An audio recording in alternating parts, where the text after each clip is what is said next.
Hello, everyone out there. How are you? How are you doing today? It's a lovely Sunday evening here. Monday evening. I'm still in that Sunday spirit. Don't mind me. I had a very, very swell time yesterday. I didn't get back home until very, very late. So I think I'm still hibernating in Sunday. Yeah, wake up. So I'm back up now. So how are you doing? How is your Monday? Is frankly speaking again from the stable of Voice Africa Radio, and my name, as you know, is Justified Ralph. It's going to be a very special show today. I've got a very special guest with me in the studio today. I'm going to introduce my guest in a short while, but before I do so, I'm going to wait just a little bit more for some of us who are still not aware that we are on air to quickly get yourself on air with us. And let's rock it together. It's going to be a bumper package. I've got my guest in the studio is all the way from Nigeria. Wow, he's crossed many oceans to be here today. Why is it so important for him to be in the UK at this time, and especially in this studio? You'll get to know in a short while. Let's listen to this music. If you recognize this music, you probably should let me know if you recognize this music. It's a unique music, and my guest today is in a way related to the music you're about to hear now. Enjoy the music.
Welcome back from that lovely music, that lovely and unique music.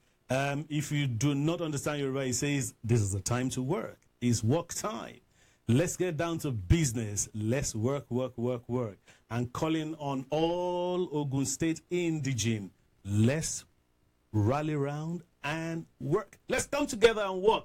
Why are we making this compatriot call? Why are we calling on all Ogun State indigene? You'll get to know in a short while. I did say to you earlier that I've got a guest here with me in the studio, and today's show is all about him. You know what we do on Frankly Speaking. We hit the nail on the head, and we say it just as it is.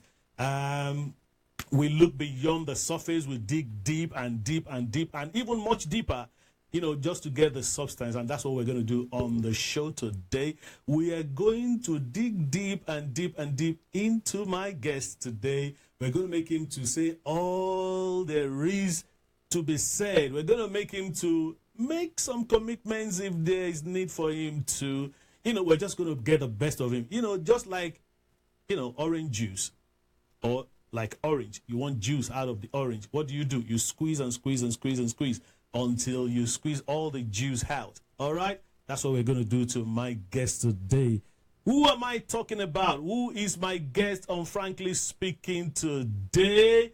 I did say to you that he's come all the way from Nigeria. He's traveled all the way from Nigeria. He's crossed many oceans to be here today. Why has he come all the way from Nigeria? What is so important that has brought him all the way? He's going to say it all by himself. He's going to tell you what his name is. He's going to introduce himself and then tell you all why he's here in the UK, and then we'll get down to business. Join me in welcoming to the studio my special guest all the way from Nigeria. Prince Gboyega Nasir Isiaka is popularly known as GNI. GNI. Welcome, GNI. Thank you very much. Good evening. Good. It's very difficult to know that you don't live in this part of the world because your face looks so fresh.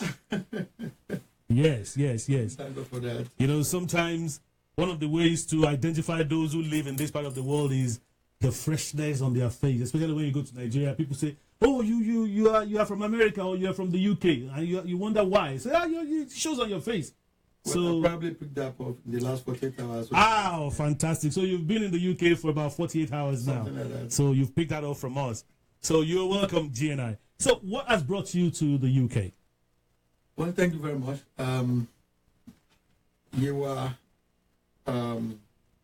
in diaspora in UK and Ireland. They're having their day. You were conference 2017, they call it, which comprised seminars and brainstorming sessions on how to move the area forward, and then a gala night. I happen to have been given an opportunity to deliver a paper at the conference on Saturday. So that is the primary objective of my coming here. And of course, to see some friends and family members. And the next couple of hours, I should be on my way back. Right. So you probably will be on your way back in the next couple of hours. So we're privileged to have you in the studio, and we are going to make the best use of this opportunity because we don't want you to leave the studio and we're like, oh, we should have asked him that question. We should have, squeezed him a little more to get that juice out of him. So, but now you're here. Listen, everybody who is watching and listening right now, I cannot guarantee that this show is going to be for the duration of 1 hour. It could be for 2 hours. Just stay glued to it, especially if you're an indigenous of Ogun State. This is your moment. This is your time. We are going to get the best out of GNI. GNI, can I ask you very quickly to tell us a little more about yourself? Where were you born? What schools did you attend? What was your growing up like? What do you do? What do you do? So tell us a bit more about yourself, GNI. Thank you very much. Was born in the year 1962 in Imeko. Imeko is in the northwestern part of Ogun State. And I had my primary and my secondary school education in that village. I was in there for the first 16 years of my life. I left school after 1 or 2 years of trying to make up one paper or the other, gain admission to the then University of Ife, now Obafemi University, where I read accounting. I graduated in accounting in 1986, and then I did my youth service in the western part of, the central part of Nigeria, that's Plateau State. And then I qualified as a chartered accountant during the service here. And then I moved into banking. I was in banking for about 13 years. I rose up to the level of an assistant general manager in charge of investment banking in one of the banks then, before I moved on into public service. In public service, I started off by being a pioneer managing director of the Ogun State investment company known as Gateway Holdings. I managed the company for between 2004 and 2010, when I resigned to join politics and run for the governorship slot of the state in the 2011 election, which did not come out successful. I contested again in 2015, also for the same position. And yet, we're not there. I was the first runner-up in the 2015 election, with the governor now being the winner of that election. And I'm still there. Right now, I run my private business, investment consulting, public-private partnership consulting, and stockbroking to some extent. Which basically is finance and investment management. I run that alongside still active in politics. So I'm still looking at running that office once So that really is a summary of how I've moved around this couple of years.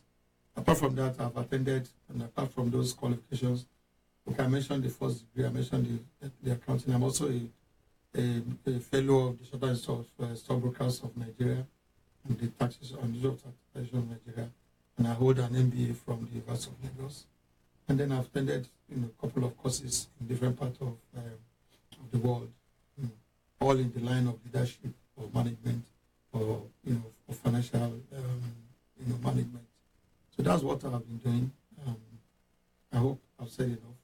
Or if there's any specific area you still want more, you can let me know. Well, I mean, it's going to be largely up to our viewers and listeners to bombard you with all manner of questions, GNI, if you wouldn't mind.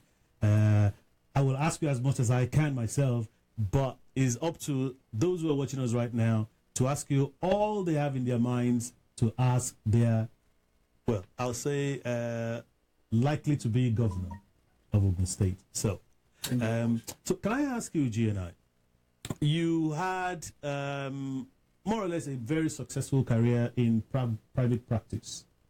So why would you leave the comfort of private practice into the murky waters of politics, especially in a place like Nigeria? Well, the popular saying that if good people do not go into politics and into government, bad people will be there, and they have to make laws that will have to be obeyed by the good people. I think the business of governance, in my view, is so very important, particularly in developing countries like ours, where governments have play a major role in the life of an average person. In a typical developed world, things are so much in place, infrastructures and quite a number of things are so much in place that government probably does not have that much impact on the life of an average person. But in our case, it's not really the case. Resources are still largely in the hand of government. A lot of infrastructures are still there to be put in place. Poverty is still at a very high level, and therefore there's still a lot to be done. In fairness, frankly speaking, when I was going out of banking, then my intention was just to go and give it a try. As a matter of fact, as I've said many times, I came out of banking into that job because I was headhunted. I wasn't part of the politics that brought in that government, but the governor, in his own wisdom and his magnanimity, was looking for somebody that will run the investment company of the state, and they came looking for me. When I was offered that job, it took me almost 3 months before I could make up my mind, because I was actually thinking, do I really want to leave private sector into this? Then I got into it. I got into it again because I felt that the government is just for 4 years. After 4 years, I can always come back to my job. But on getting there, I also now see that, life is not just about what you want to achieve for yourself and for your family. You must also be able to contribute something to the society. And I feel that this is an opportunity for me to be able to do that. I was able to decipher between decisions that can be taken today only for the purpose of today and for the purpose personal graduations of people there, and those far-reaching decisions that we need to take because of the generations coming behind us. And I feel that I have what it takes to be able to do that. And like I said, I shouldn't limit myself, or we shouldn't limit ourselves really to the confines of what we want to do just for us to be comfortable and all that. And that's what gave me the encouragement. And it is that encouragement really that has been propelling me. I still feel that quite a number of people that have done well in the private sector in their various jobs to get more interested in governance, to get more interested in politics. Yes, a very difficult job. But if some people do not do it, the society will not be the kind of society that we are trying to get. That really is the reason. And I thank God for that decision. Yet we are not yet there where we want to be.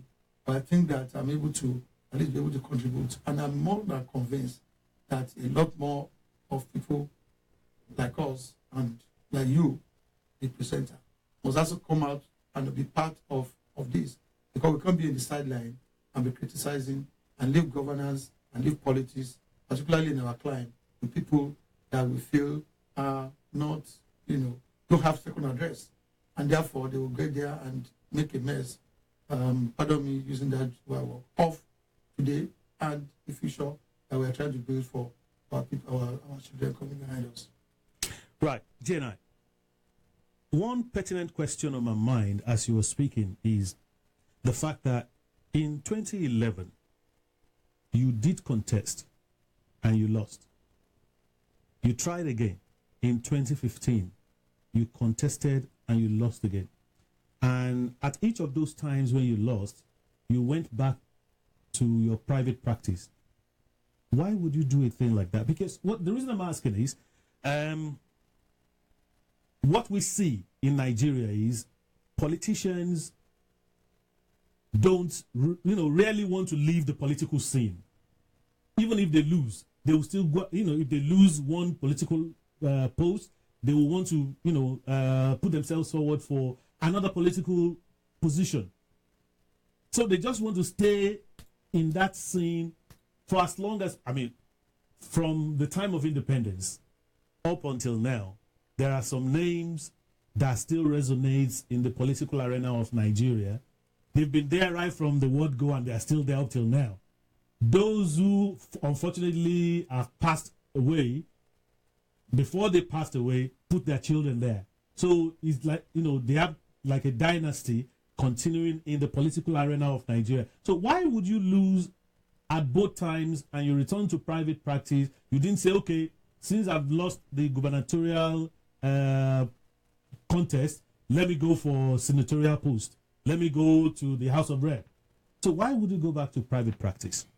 Well, I think you are talking of two different things. One is a situation where we still have the same names occurring in our politics. For instance, someone that has been maybe in the assembly for X number of years and the rep for Y number of years, now in the Senate, now wants to be governor, or somebody that has been governor that wants to, that's on one hand. On the other hand is someone, which is myself now, that has an objective.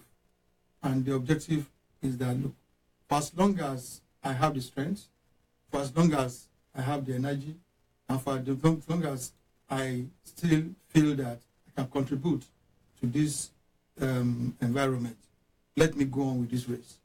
And those are two different things. On the one hand, in terms of me, it is just because the reason that brought me into it in the first instance is still very much there. And I give God the glory that I still have the strength and the energy to do what I wanted to do.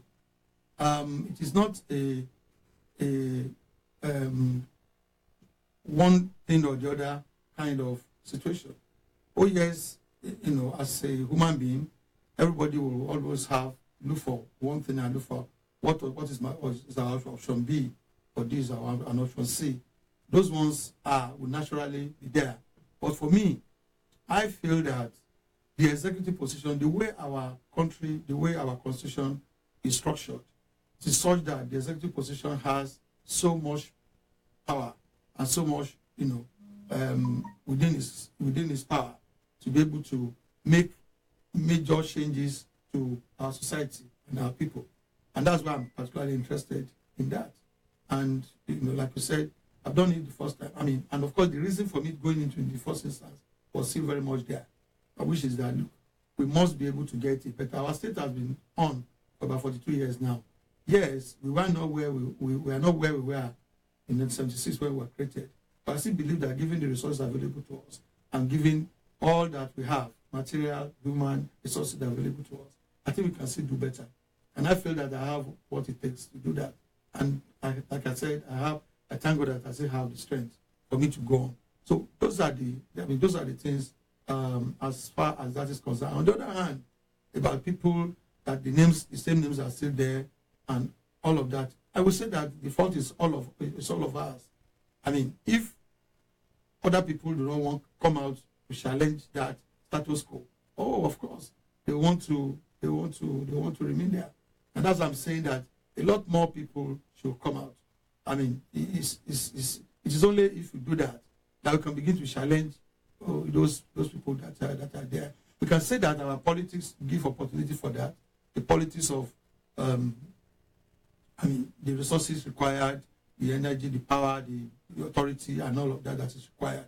But even within that, within all of that is required, there are still people, maybe 1 out of 10, maybe 1 out of 20, who will still come out from nowhere and they will still make it at one level or the other. I think the idea is that let more people, particularly the youths, they constitute more than at least 2/3 of the population of our country. We need to have a lot more of them. As difficult as it is, power is not served a la carte. So these people that we're talking about, you do not expect them to release this power, without asking. So a lot more people should go into it. So that is the way I will look at that. But for me, it is based on my own personal conviction. Like I said if you say a lot more people, especially the youth, should begin to vie for political positions and put themselves forward, GNI, it is extremely difficult in Nigeria of today. Well, yeah, I'll still say Nigeria of today, for people who have not been in the political circle, in the political arena, to just rise up one day and say, okay, I want to put myself for this position, especially when you don't have a godfather. Life itself is difficult. Yeah. Life itself is difficult. And there's a difference between difficulty and something being impossible and something being challenging. It is very challenging. It is not impossible. So, but it is only when somebody that has a mind that wants to do it gets into it. That's why you can even say that whether we're going to get it or not. But if we continue to say that because it is difficult and then we will not do it, then things will continue the way they are. Look at myself. Oh yes, one is not there, but I give God, God the glory. At least, whatever is the result, whatever it is, and now at least I can say that, look, if you want to play in the politics of Ogun State or Nigeria, these are the things that you need to do. And even if it is to teach those behind us lessons as to what to do about it, they will know. But if we continue to say that, okay, because I'm a finance person, I have this or I have that, I want to remain with my banking within the cocoon of my business, it's not going to solve the problem, because don't forget, we're taking a long-term view of our society, a long-term view of our country, a long-term view of our state, and we have to start from somewhere. So as difficult as it is, there are a lot of things going on now. People are talking about restructuring of the system. People are talking about restructuring of the economy, of the polity, of all of that is going on. Even if it is to partake in that very actively, so as to make things easy for people that want to participate in it, and that are not the son of Senator A or the daughter of Governor B and all of that want to participate. Let people begin to show a lot of interest. Okay, so let the younger generation begin to show more interest, even though I still believe that in terms of resources, the younger generation probably will not be able to compete with those who have been in that game for so long a time and they have all the financial resources and wherewithal. But then, let us encourage the young ones, especially now that the not too young bill has been passed. So let more young people start coming out. You cannot stay outside of the fence and criticize what is going on within the fence. So you need to come in so that all of us will be able to, one way or the other, contribute our quota. Now, Gianna, you did mention the issue of restructuring. What's your take on restructuring in Nigeria? I'm a strong believer in that, and my position has been on since sometime in 2008. I delivered a paper for the Nigerian Union of Journalists, and it's focused basically on fiscal federalism and fiscal restructuring. Most of my positions were made known at that time, and it centers around the fact that we should loosen up. We should, the way things are tied down at the federal, at the detriment of our subunits, our states and the regions, is not too good for us. It's like we are suppressing our potentials. And I feel that we should lose these things up and let the state have a lot more control over the resources. So that has been my position. Now, since then, of course, I also believe that if a state, for instance, wants to pursue investment and it feels that the major challenge it has is security, let him be able to have an opportunity to say, look, let me set up a state police whose objective really more will be to protect my investors so that they will at least have, be more, freer in coming to make investment, and so on and so forth. Those were my position as at that time. 2008 to now, that's almost 9 years ago.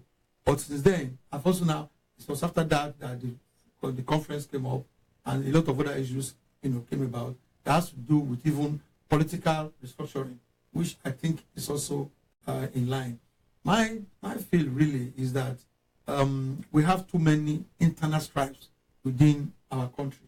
Boko Haram here, herdsmen challenges there.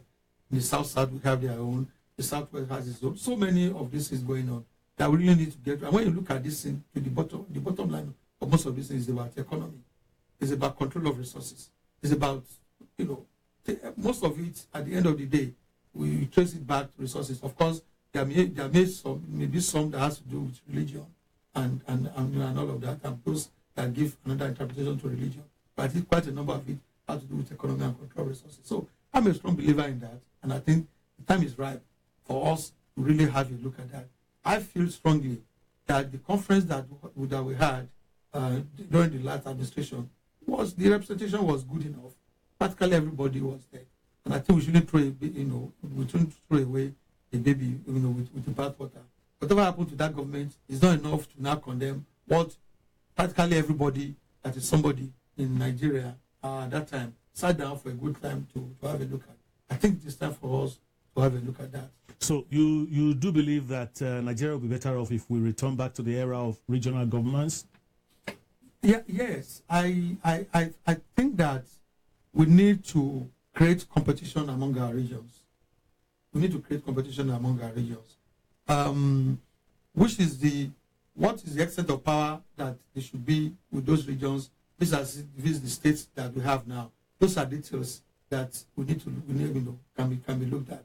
But I do believe strongly that if we give a lot more powers to our regions, okay, and we devolve power that we have at the center now, a situation where education is in the center, security is there, control of mineral resources is there, practically everything is there. I think it's not healthy for a nation like ours that multicultural, multiple possibilities of ethnicity. I think we need to devolve more power to that level so that the regions can even compete among themselves. Because if you have that, the market will be large enough. Imagine a Southwest now where we have all of them operating, together, but controlling the resources. I think there will be a lot more. They can compete, for instance, more with the Southeast, and the Southeast can also look up to the South, to the Northwest, and then we can generate more progress. We can make more progress, in my view.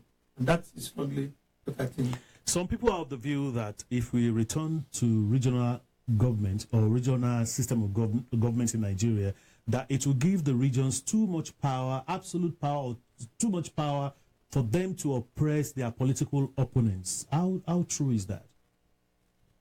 It is. I don't. For instance, if we start having regional police or state police, that these. If you right now, we have all that power in the hand of one party. We have all that power in the hand of one person, the President of the Federal Republic. So how far are we using that one now to suppress, opponents all over? So even if it is about that, why don't we even now spread it around so that at least we know that it's not in the hand of one person who cannot suppress the whole country? So even if that argument is logical, I don't even think it's logical, because by the time we do that, we are still on one man, one vote.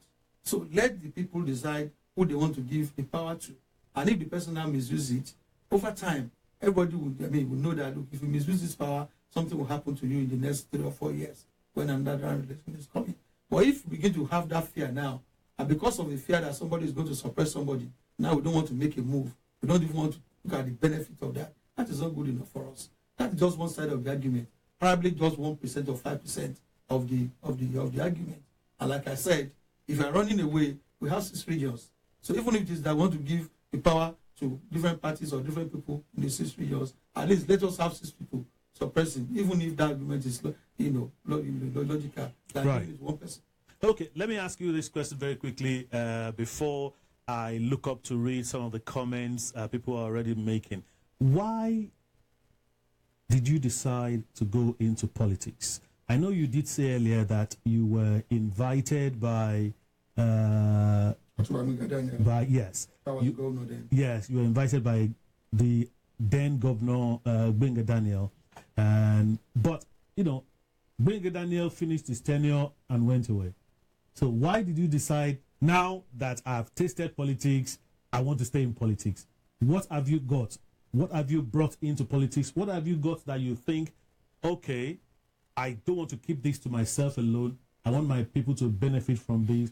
And the best way they could benefit from what I have or what I've got is to serve them by way of politics. Why are you in politics? Well, what I got, number one, to the glory of God, I've got a strong academic and professional background. I've got a strong career in the private sector and an interesting career at that time. And I moved that into governance. When I moved into governance, I was managing the investment of my state. That opens me up into so many things. Like I said, it becomes very easy for me to begin to see the implication of government policies on the life of an average Ogun State and an average Nigerian. A number of things that we took for granted when in the cocoon of our offices in the private sector, we now know. For instance, I'm now able to know that even 10,000 naira, I don't know how much you want to convert that to in pounds, since you say that this is being listened to everywhere. Even ordinary 10,000 naira, I know what it is in the life of an average person. I'm able to know, for instance, how it could be very difficult for a widow, in a village, in any of Ogun State, to send her children to school. And I know what it is for us to have a good policy, so that at least let us be able to educate our children. I know what it is that when you talk about roads, you want to do roads. Yeah, it's very important. Which are those ones that you need to do so that you can begin to give a lot more to a wider number of people? And those policies that you need to do today because of tomorrow, and those ones that you need to do today, those for personal aggrandizement and for some other purposes. I'm able to see those differences. And it occurred to me that, look, life, like I said, is not just about ourselves. If life is about ourselves, the easiest thing for some of us to do will have been to just go back to a private sector. Or after running once and then begin to look around for what you can do. So it is those realities, and given the understanding that I have and given the background that I have, it is those realities of what an average, what a government can do in the life of people, 70% or over 60% of which are actually living in abject poverty as defined by the World Bank. It is, you can't imagine it. You are here. I have been to the nooks and crannies of Ogun State, not once, not twice, not thrice. And I know what little things means. Even ordinary to get a couple, to go to have the common sickness that we have in Nigeria, malaria. How it is, how malaria can even kill quite a number of people. Because while you get to hospitals and you're not able to get drugs and all of that. Or the rate of unemployment that we have. We keep sending out our children out of school. What is the kind of quality of education that they are getting? What emphasis are we putting on education? And how are we able to look at some of these things? I think these are some of the things, and I feel that, look, no matter how it is, no matter how difficult it is, we must all be able to make our impact in this line. Because, like I said, it's just clear to me that we all cannot be running away from it. It's a very difficult call. Right. We cannot be running away from it. So those are some of the realities that I feel. And of course, that government finished its 8 years, to Amiga Daniel, finish his state here. So somebody must take over. So the fact that when he left, so somebody has to take over. It just happened to be me and one of the people at Aspire at that time. Okay, fantastic. Let me ask you this question. I'm sure it's one of the questions on people's minds. Now, we've heard a lot of stories and good things from politicians in Nigeria, and this is not peculiar to Nigeria alone. Anyway, politicians generally, when they are looking for votes, they tell you all the things they think you want to hear. And by the time they get your votes, they have their elected office, they do all the things you don't want to see. Why are you different? Well, that's a very general issue, and it's all over the place. I think the only thing I can mention, and as I've said it a number of times to our people, is that I have been in the States. I'm 55 years old. The first 16 years of my life, I was in my village. I came back to Ogun State since 2004. 2004 to now, I have been in the States. During that 2004 and now, I was part of the government. I headed a section of the government, more or less the commercial arm of that government, the Gateway Holdings. During all of this time, I did not go into government because I wanted to be in politics. I went into government because I was headhunted to serve. And then after that service, I thought I was actually going to go back to my work because I was on leave of absence then. So I've come across quite a number of people all of that time.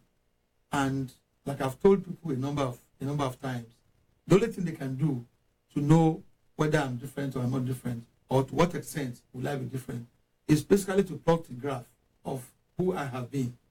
What are the things that I have done? What are the things that I've said? It is not easy to know what is in a man's mind. That is correct. But from somebody's past activities, even in simple contract, even in simple discussions, even in simple decisions, even in simple negotiations, even in simple promises, you'll be able to know what extent can we actually hold this man to his words. Okay. So that is really, so if you say that, I think where I'm different is that I have dealt with people quite a number of times in Ogun State. And I think that to a good extent, I have a good recommendation. We'll be going in a break in a short while, but before we go on a break, GNI, let me quickly ask you this one. You were talking about your antecedents, and you were trying to make the case that one of the ways by which you will know if someone should be trusted is you look at their antecedents, that the records are there, your records are there for people to see. Can you tell us some of those antecedents, especially when you were in charge of Ogun State Gateway Holdings? What are the antecedents? What are the things that you did then that people, that you can point at, that you can make reference to, and you can say, okay, if I did this, I can do much more? Well, I was a pioneer. I mean, as a matter of fact, yes, the pioneer managing director of that establishment. It was never in existence. Before then, the investment of the states were, moved around and scattered over ministries and agencies of government. And that government, in his, wisdom, felt that that was not good enough, and that all the investments must come together so that let government be able to do the business of governance and let the commercial arm look at the investment. And I happened to be the one that was given the responsibility to put that together. And we did put them together. We did get all of the investments, together, and we managed them, to the satisfaction of ourselves, and I think of the people that put us there. During that time too, we were able to make quite a number of institutions that were established. For instance, we had to establish a savings and loans institution, which was used to, lend money for housing for our people. We were able to look at the state investment, particularly in hotels, and we said that look, government cannot continue to waste its resources. Government spent quite a lot of money in the 70s to 80s to establish these hotels, and year on year, government keeps spending money on them. We have to get into it. It was not a popular decision at that time, but we believe and we are very convinced that this was in the best interest of government. And I had to stand my ground, of course, with the support of the governor and the NDA Executive Council then. That was approved. There were a lot of hues and cries all over the place. I think if you go to Abeokuta now, one of those hotels is easily one of the best hotels that we have now. It was concessioned out. And we have it right there now in Abeokuta. I think it's being managed by one of the brands, the best brands that we have around. Immediately after the new government took over, one of the things they did was to set up a panel of inquiry to look at that, because everybody felt that there was something wrong with it. It was done, with some shady intentions. And I said that, look, I am ready to stand in front of any panel, anybody, to defend this. And that if there's anybody anywhere that has a better solution to this, let him come and say it here. I stood there in front of them. With the glory of God, we finished the thing, and I was able to give account of myself on it. All Not right. only that, we did quite a number of things for area of transport. Hiring of vehicles, hiring of taxis, hiring, for a number of our people. I related very well with people across board, taxi drivers, other riders, tractor owners, and quite a number of people at that time. And like I was talking about my promises, because at that time there was not even the intention of politics there, and therefore it could have been easy for anybody to actually look at it and say, look, what are those things that he was saying? To what extent was he able to, make them, and what was his approach to things? Was he made basic things on some other criteria or on rational thinking? Those are the things I'm trying to refer to. Thank you very much, Gina. We're going to go on a break now, and we will return in a short while. If you do have questions, kindly just type them up. The phone lines are opened, actually. The numbers are right there on the screen. You can phone in to ask GNI any question you feel need to be asked, or to say hello to him if you want to. But we'll go on a break now, and we will be back shortly.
Welcome back. I still have with me in the studio Prince Gboyega Isiaka, Gboyega Nasir Isiaka, is 2019 Ogun State Gubernatorial Aspirant. He has contested twice, and because of determination and sheer belief on what he's got to offer, is coming back in 2019. He's enlightened us on some of the things that may be shady in our minds, but there is a lot more questions to ask, though. GNI, what is your understanding of the challenges in Ogun State? You are aspiring to govern Ogun State. what is your understanding of the challenges in the state at the moment? Well, thank you very much. Like I said some time ago, I believe very strongly that our state is blessed with a lot of resources, human, material, and natural resources. And I believe that after 40 years of 41 years of being in existence, the state really should have done better than we have it. The leaders that have led the state in the past have done their bit. It is now the responsibility, our responsibility, to take it off from wherever it will stop on the 29th of May 2019, by the grace of God. I know that one of the challenges we will be facing will be about the state of our human capital, education and health in particular. At the end of the day, I hold a very strong view that is the best resources any state, any society can have. It's not natural resources. It is good that you have them. It's not anything, it's about your human resources. Therefore, the kind of education you give into your people, the kind of skill that you impart into them will determine how your future is going to be. Right now, we're not having the best of that. And I think that the early head start that our forefathers gave us with free education and all of what we had at those initial stages, we may have lost part of it along the line. Therefore, I know that is one major area.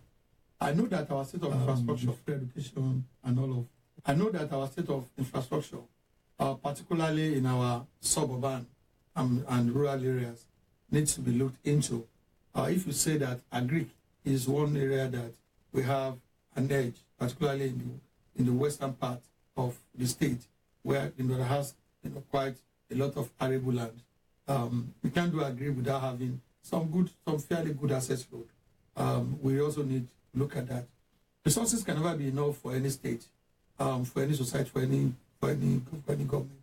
Even in in more advanced countries, we see how they fight over resources from one time or the other. But the ones that are there needs to be better planned and better allocated. So we also need to find a way to expand that. One other one that is also very good to be critical is unemployment. A lot of our youths are right now unemployed. It's also one of those challenges that we have to get into. And we have to devise plans to ensure that we pick a good number of them to get them busy from time to time. So these are just some of those things. Of course, we have various sections of the state. We have 4 divisions of the state: the Gebus, the Remos, the Jegbas, and the Yewas and Yewa Warriors. These 4 areas, of course, will continue to clamor for attention because everybody require infrastructure. Everybody require that their areas be looked at. Resources available cannot do it. What it takes and what is required of me, the grace of God as governor, is to ensure equity and fairness in the way all of these our resources are given out. Also to ensure that we keep on expanding our economic base, because it's only by the way of doing that that we can raise our revenue, and we can also raise our resources. So those are my understanding of all the challenges. We need to find a way to enhance our revenue of the state without necessarily putting a lot more challenges on our people. We have to find a ingenious way rather of impacting and raising our revenue, so that a number of these things that I've mentioned, particularly in the area of human capital and the employment, can really be looked at. So okay. Those are some of the things. Right. So you convincingly have a good understanding of the state of things in Ogun State currently. But my worry is, what are you, because quite many of us do have that understanding. Oh, this is wrong, that is wrong, everything is in shambles.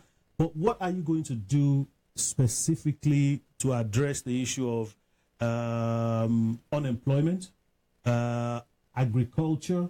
What are you going to do in the area of improving the economy of Ogun State? What are you going to do in specific terms to address these areas where there seem to be shortfalls? Well, thank you. The first thing is to get our priority right. It is not going to be possible for anyone to just mention all of this and want to get into all of that. At the end of the day, you end up not being able to do anything. So the first thing is to get our priority right. And in getting our priority right, develop a master plan. I mean, if there's anyone on ground, review it to see precisely and have an idea of precisely where we are going. In my own view, and I mentioned that area that requires the top priority is our human capital.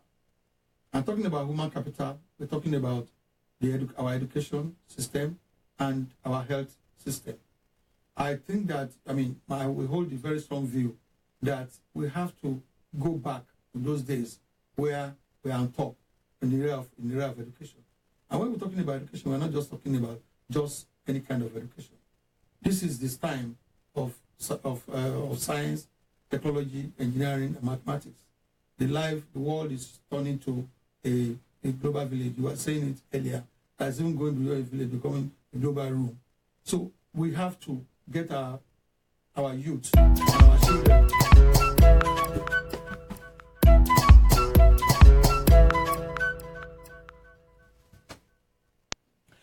Hello, caller. How are you? Yeah, hello, good evening. This is Mayegun calling from Scotland. Hello, Mayegun. Can you hold on just a little bit so that GNI can finish his sentence? I believe you want to talk to GNI. Just hold on one moment. Yeah, I want to, yes. Please go ahead, GNI. So we have to look at that as a top priority and the right kind of education, with a lot of emphasis on the sciences, because that to me is how we can prepare. We have to also look at the quality of our teachers. Right now, we do not have our teachers doing well enough. I think we don't have enough emphasis in that area. And then the state of our infrastructure. It is not about establishing new schools or establishing even the ones that we have. How do we manage and put some resources there so that we can have the best out of it? For me, that area is a very top priority. Okay. I'm talking about. Okay. You're going to continue on that, GNI, so that I don't hold the caller on the phone for too long. Hello, caller, are you still there? Yeah, I'm still here. Thanks for Good calling. evening. Where are you calling from? You did say you're calling from Scotland. Yeah, I'm calling from Glasgow. Oh, from Glasgow. Okay. Yes. What question do you have for GNI? Yeah, my what do you call it? My presentation is going to be in two phases, right? Okay. First one is to commend this program and the opportunity of bringing GNI here for people like us who are outside the country to have the opportunity of, listening to him and possibly having a better understanding of what he is actually, pursuing to be the governor. I had the experience of listening to him in Nigeria before the 2011 election, and I can tell why I personally like him. You see, my own question is this. First, you as a front runner in the coming election, because out there the belief is you are now becoming a serial contestant in every election and using the same procedure you have tried. I've told you this earlier today when I had a conversation with you. I said that you have tried those who seems to understand the game, like we believe they understand the game, and then eventually they failed you. Not just you, they failed those who believed in you. And eventually they scattered your camp, divided your followers and all that. And I said, is it not time for you as a person, right, to stand on your own and let your voice be heard, and then wait for those people of like mind, those who want Ogun State to be taken to the next level, genuinely, for the sake of our people, to have someone to identify with, by detaching yourself from the past failures that many of our politicians in Nigeria currently are trying to patch up, trying to make us feel like they are better, but they are not. We have seen them, the antecedents and all that. Is it not time for GNI to make its political, base in Yewa known to the rest of the two regions in our state? That's the question. The reason why I'm saying this is this. We are about to embark on another voyage, a voyage to nowhere, a voyage that has the interest of some political, interest in our state. And if care is not taken, you will be lost in the crowd again. And a charlatan, another divisive entity, will come on board. I still remember when you were in government with Gboyega Daniel. That was when we had the local government administration in Ogun State. But today, we don't have that anymore. We are in debt of over 500 billion naira, plus or minus. And anybody who is coming to take over the mantle of leadership in Ogun State must know that this time around is not the interest of the godfathers, of the money bags, of the political interest that matters, but the interest of the millions of Ogun people that have suffered enough. They have suffered so much. And that is why, for someone like you to be a symbol of hope for them, is it not time for you to walk it alone? That would be my question. Jenna. And then, well done to the presenter. I didn't grab your name from the beginning, but I have to say kudos to you. Thank you this very will much. go a long way in the journey to 2019, and you'll be remembered as well. Thank you so very much. And Thank good you. evening. Thank you for calling. Now, GNI. A pleasure. The caller is passionate about you just identifying yourself as a force to reckon with and going on your own rather than trying to affiliate with people who probably have no good intentions as you do or have no good antecedents, people that could cast a shadow of doubt on your person. So what do you have to say? Well, I will not want to comment on the intention of anyone. Everybody in the field of politics know his intention. So whether good intention or no, I will not want to comment on that. But I will say, thank you very much, Mayegun. I will say that for those who have been following the politics of Ogun State, particularly since the beginning of this year, or maybe since December last year, this is October, since the last 9 months, will know very well that what Mayegun is describing is no longer the situation as far as I am concerned. I am still in government. I'm still in politics. I'm running a movement which is known as the Belief Movement. That movement is a movement that I personally and single-handedly put together, of course, with the support and assistance of other people that believe in my vision. That movement has its objective, it has its agenda clearly stated, and we should sit down on our own to put it together. And that is what we're using to run a number of the things we are running. Oh, of course, in terms of political party and political platform, one person cannot put parties together. We can decide to use it in platform A or party B. That's a different ballgame. But in terms of identity, in terms of standing alone, I think that issue has been largely addressed. But if there's any little part of it that has not been addressed, I want to enjoin Mayegun to please wait till the end of this month to probably see the little part of it that has not been addressed. We'll probably see it addressed. Right. Mayegun did mention as well the fact that there is accruing debt in Ogun State. What's your view? What's your take on this? If you are elected governor come 2019, how are you going to tackle this debt problem? Well, we do not know the figures. While I was here, the last 48 hours or thereabout, I saw some exchanges between one of the political parties that we have in the state and the state government on the figures. I've not really had time to sit down very well and see the kind of figures they are both putting forward. But one thing is clear, the state definitely has quite an amount of debt. The figure that Ogun has put here, I put it down, it's 500 billion. I'm going to go back and see. But one of the things that a number of us have been talking about in the last couple of months was that the government should come out to let us know precisely what is the state debt. The one that I said came out, so I think yesterday or thereabout, I just read it on one of the social media, somewhere along the line, when I was going through the papers that they are delivered. So I will look at it and then one can make up his mind on that. But the important thing is this. Whatever might be the state of it, number one, government is a continuum. Number two, somebody must take over. I think that in 2019, one person must take over.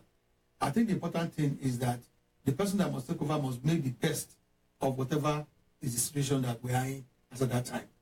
What will be done by that time cannot be undone. It can at best just go back to this and say, how did it come about? Maybe go back to the banks and say, look, how do you want to restructure this and all of that to make life easy? So the important thing is that whatever may be the situation, we have been mentioning this thing. In my own position is this. There's nothing wrong about using debt to finance projects. But it must be projects that actually work is while, and be projects that to a great extent can pay itself back, likely, or at least that have major impact on the life of the people, and that are well prioritized. I mean, those are the kind of things, and that's really the issue here. But whatever may be the case, we've gone on with that clamor. If we hope that the government for the remaining part of the year, the 1 and a half of the year, they'll be able to do that. Can I quickly take this call, GNI? Hello, caller. How are you? Welcome to the show. Hello. Hello. Hello. Hello, caller. Yeah, I can hear you. This is Dasha from Abeokuta, Ogun State. From Abeokuta, Ogun State. Yes. What's the weather like in Abeokuta right now? Abeokuta, legal finesses. Okay. So what do you have for GNI? Yeah. A question, a contribution? Yeah. Good evening, sir. Good evening, Mr. Davishafulio. Yeah. I just want to ask you concerning this mega electricity that's being empowered by the last government of OGD. What are you going to do to it when you are being elected as the governor come 2019, sir? Thank you very much. That's my question, sir. Yeah. Thank you very much. Thank you, caller. GNI will attempt to answer your question. Thank you. Okay. Can I go to that? Yes. Okay. Well, he mentioned, electricity is a major challenge and problem in our country, and it still remains so. What the OGD government did was to find a way to take out our public institutions, institutions away from the national grid by using some equipment that uses LPFO, which is cheaper than. Go ahead. Okay. LPFO. I was part of that transaction. I have an understanding of that transaction. I wouldn't know now. I know that at some point the state government was using some of the equipment. I think there are about 24 of them who are using some of the equipment. The objective of that thing was to take out the power system, the water system, the public institutions like hospital, government houses, government offices, away from national grid, so that the remaining power can be useful to the people. I think it's a good idea. I think it's an idea that should have been pursued. I wouldn't know why the government now, what they have done with it, and why they have not continued with it. But whatever might be the case, we cannot afford that government investment and asset to be wasted. No matter what happens, the best we can do is to make the best use of whatever has been done.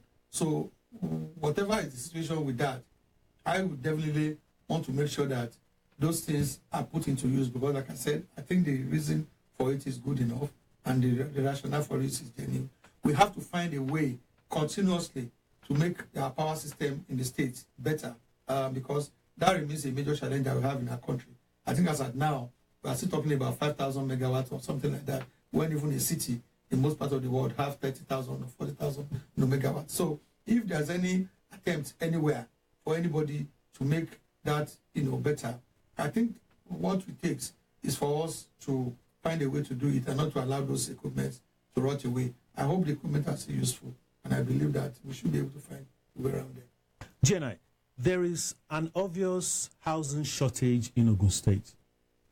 If elected governor in 2019, how are you going to address this housing deficit?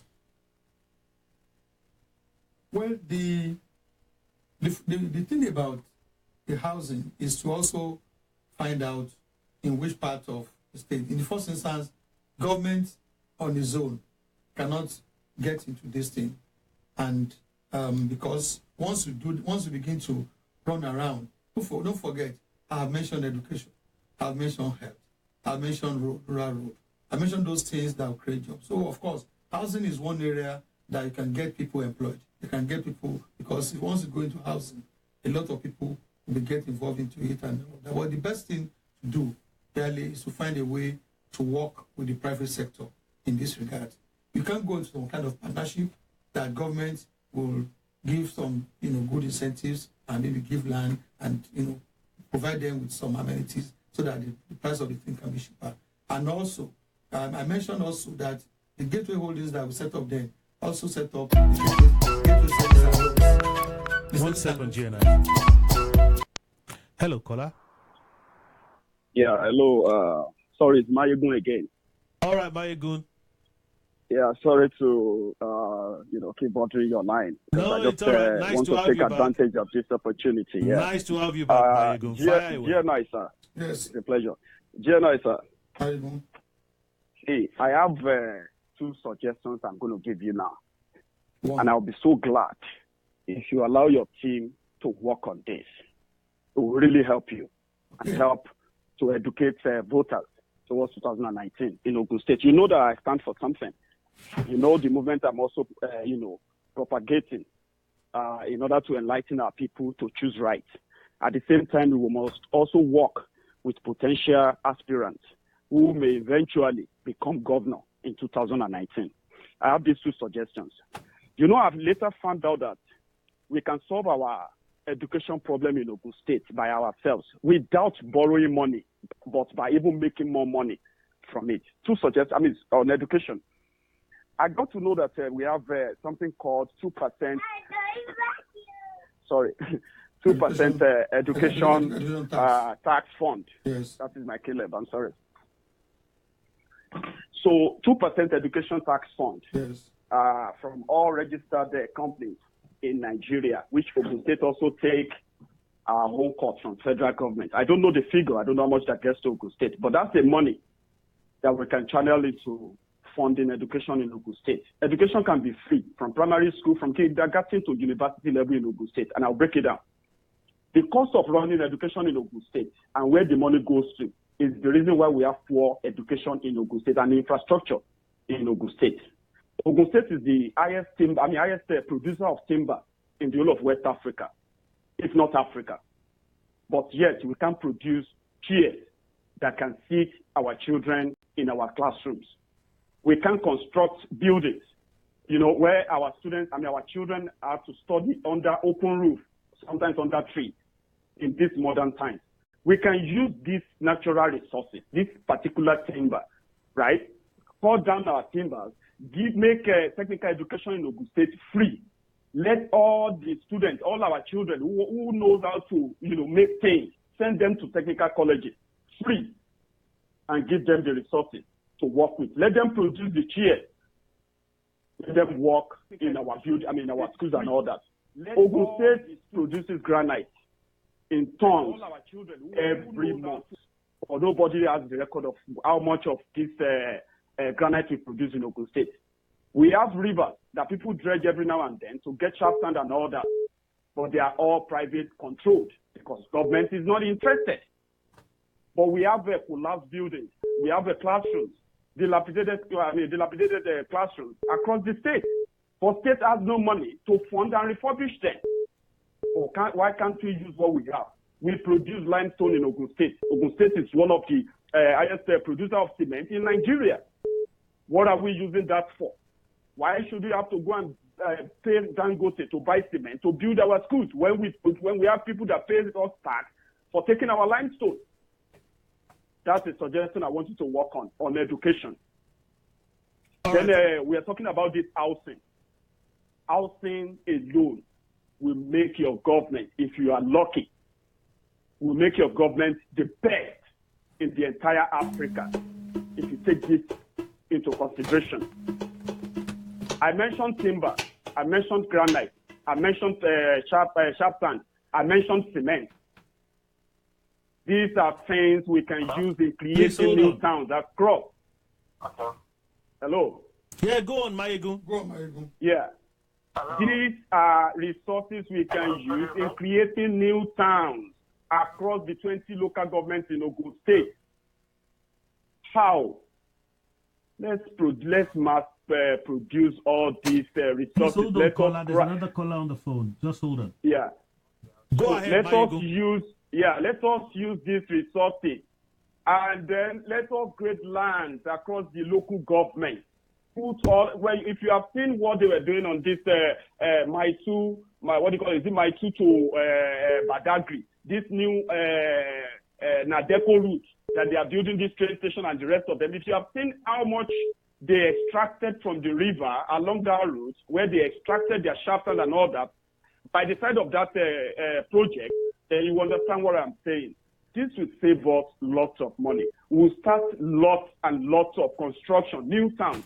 You see all this Abeokuta with no running water, Ilaro with no running water, no this, no that, and across all our big cities. We can start constructing new cities for our people when we come back to the old city to modernize them by first decongesting them to this new site that I just suggested. Look into this. This can create more than 300,000 direct and indirect jobs for our unemployed youth across Ogun State. They will be busy for the next 4 years. And you can build cheap houses because you are paying less for resources that you need to build them. Thank you very much, Mayegun. I'm still with you. Thank you very much, Mayegun. Mayegun, thank you very much. This point. Let me quickly take this other caller. Okay. Hello, caller. Are you still there? Are you still there, caller? Yes. Okay. Please go ahead. Yeah, I'm Rotimi Ogundele calling from Unilag, Nigeria. Okay, Rotimi Ogundele from Nigeria. What do you have for GNI, please? Yeah, quickly, I want to appreciate GNI for the effort of not relenting on the. What is it going to do concerning education? If we get to Ogun State now, the level at which our primary and secondary education has gotten to is terrible. And we want him to tell us what he's planning to do for the education sector. Thank you. Thank you, Rotimi. GNI, do you want to answer both Rotimi and Mayegun? Yes. Yeah, please go ahead. Well, number one, Mayegun basically gave suggestions. And I will say that I've taken notes, but it's also important that we do not crowd out the private sector in what we try. All right, hold on, GNI. Hello, caller. Hello, caller. How are you? I'm fine. Who is calling and where are you calling from? This is Jamie. Hello, Jamie. What have you got to say to GNI?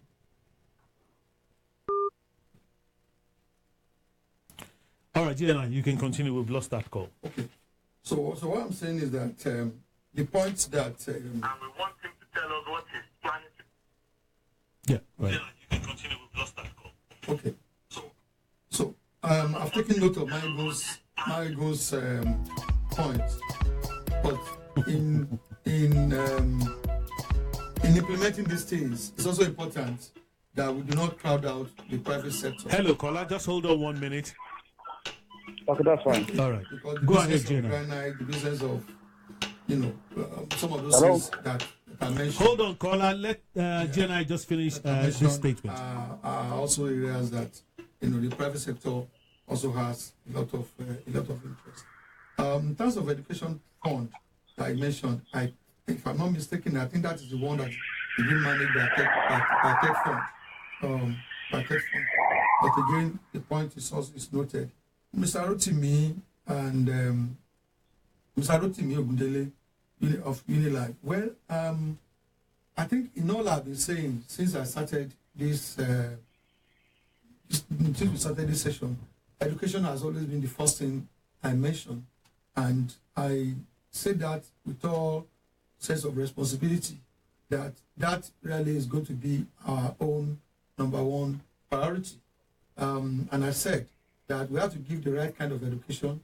We have to put a lot of emphasis on the sciences, and we have to start with even the child education, because we discover that is where a lot of attitude, a lot of things are being formed. So we have to start from that level, and as we go on, we have to look at our classes, the curriculum, and then the quality of the classrooms and all of what we want. We mean every bit of what we say, and like Maibu said, free education is possible in Ogun State, and we're going to pursue it, because we believe that the edge that we have in that area, in the area of education, we cannot afford to lose it. It seems that we are losing it over the years now, and we cannot afford. And are you talking about absolute free education from primary to tertiary? Secondary, yes. No, secondary. To secondary. Yes. Okay. Yes. Thank you very much, GNI. On that note, I'm going to take this call. Hello, caller. Are you still there? Yeah, I'm here. Okay. Good evening. Sorry to have kept you waiting. That's okay. That's fine. All right. So what do you have for GNI? My name is Gboyega Nasir. I'm calling from Aberdeen, here in UK. I'm from Ijebu North local government area. Although I strongly believe that it is, I'm a strong supporter of Ijebu agenda, which I believe it is our turn to produce the next governor. But I have no doubt, having said that, I have no doubt about the qualities of GNI, and I have no doubt that it's up to the task. But I've got one question I want to ask GNI, and I also have one suggestion. One question and one suggestion. The first question is, we know the role played by some prominent politicians in the state during the last election.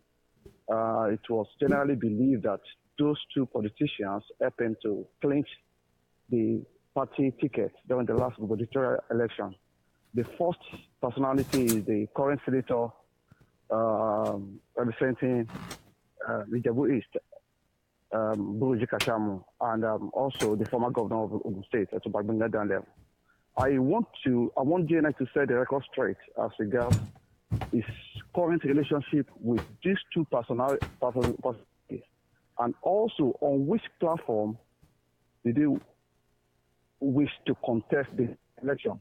That is my first question. That's my only question. And my advice is that if at all, I think they should learn from what happened during the last election. If at all the Yewa is going to produce the next governor, all aspirants from the Yewa side needs to come together and agree on a common candidate. They should avoid what happened in the last election. Although having so many candidates coming from Yewa, it should be to advantage of Ijebu, which I love. But then, if at all they are going to make headway during the next election, I think they should all come together and come out with a candidate.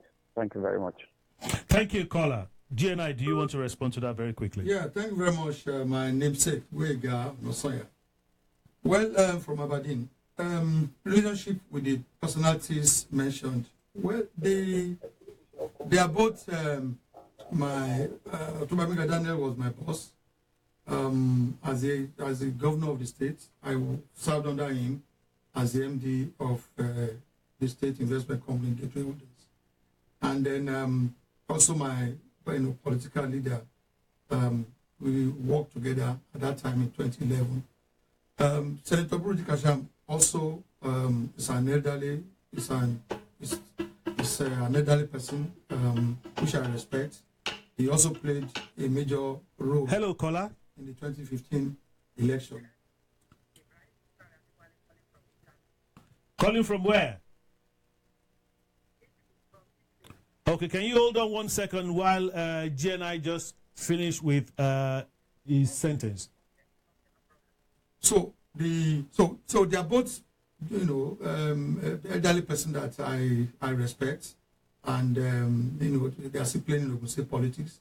So our paths, still cross one way or the other. But like I said, the scenario of 2011 and the scenario of 2015 is not the same scenario that we have in 2019. But in terms of respect for them, yes, I keep giving respect to them. In terms of our relationship, personal relationship, nothing, I still give them all of that. But the political scenario of 2011 and 2015 is not particularly the same as it is. For instance, I just mentioned the Believe movement. That is a movement that I have created. That's a movement that I have people that believe in my aspiration and in what I'm doing, that are part of throughout the crannies and nooks and crannies of the state. And we're working, tooth and nail to ensure that we get victorious. Ally with the right people, have the right alliance, so that we can win the governorship election. But that was not so in 2011. Neither was it so in 2015. It's a new development, and when those kind of things happen, definitely it's bound to affect relationship in one way or the other. But in terms of personal relationship, I don't have any problem. I continue to give them regard. They are older than me. I have benefited from them in one way or the other, and I continue to respect them and thank them for that. But here now we are talking about what next. We have to give more respect to the future, and that is exactly what is happening on that. All right. In terms of platform. Okay, go ahead. In terms of platform, well, I'm a member of the PDP as we speak, and all things being equal, we are still there, but we hope that things work out the way we are expecting. You know that the party has been going through a lot of challenges, just like any other party in Nigeria. We are trying to look at those challenges and see how we can truthfully and sincerely put them together in a way that everybody will be sufficiently confident that there will be fairness, there will be justice in moving forward, and also that the issues of court cases and all of that will be resolved out of court, so that we can have a peaceful primary at the right time. So once we are sufficiently sure that will happen, why not? Otherwise, you never can tell what the future holds as far as this platform. So I will not put my finger on any platform now. I will always say that right now I'm a member of PDP, and we are working tooth and nail to ensure that everything is put right, so that can go on. On the issue of your candidate and all of them come together, your point is noted. I'm sure that other your leaders and elders are listening to this, and I'm sure, hopefully, they will do the needful. Thank you so very much, GNI. Can I quickly take this call from Italy? Hello, caller, are you still there? All right, sorry to have kept you waiting. Okay.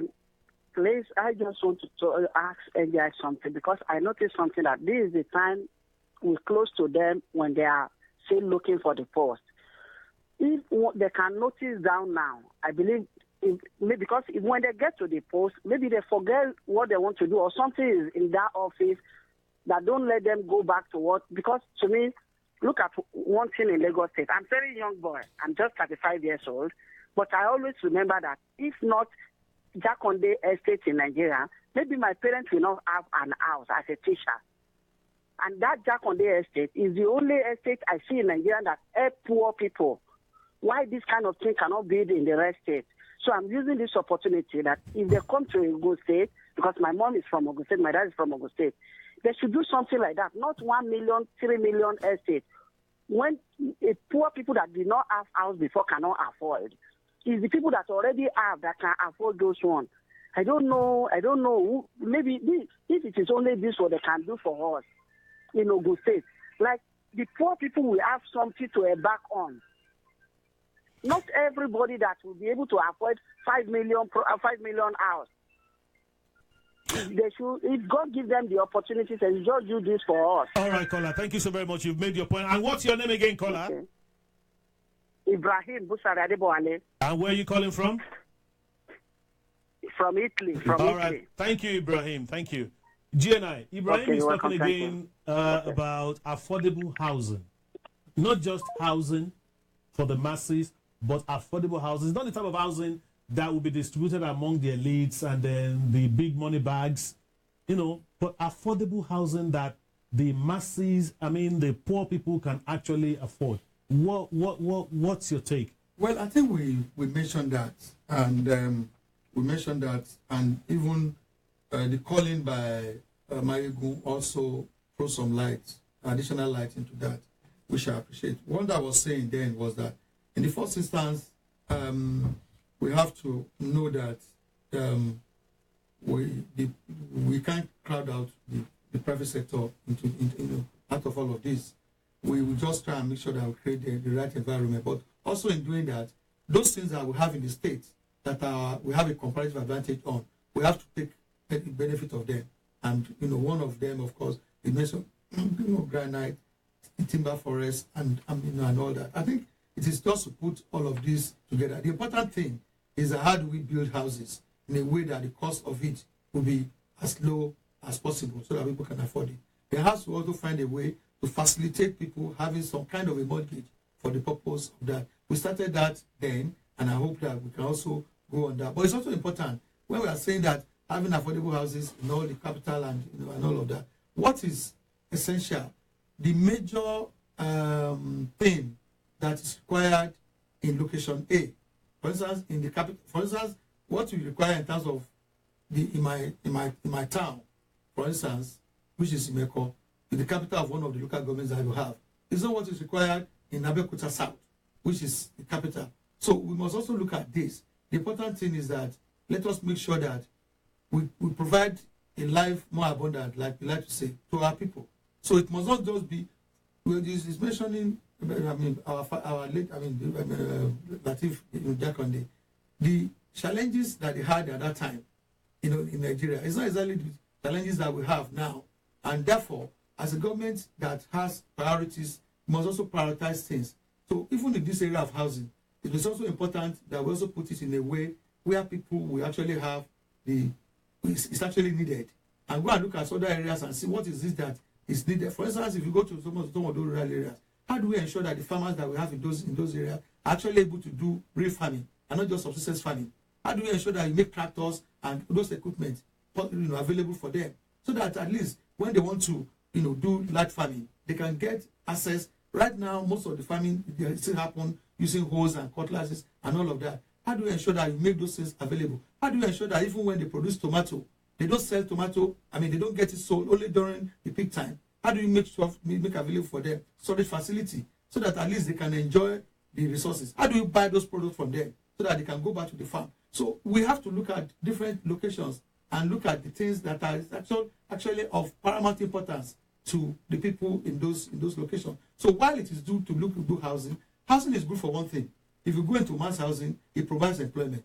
Carpenter will get job, bricklayer will get job. There will be a lot of jobs along the area. But we must also look for things that have the greatest impact on the life of the people.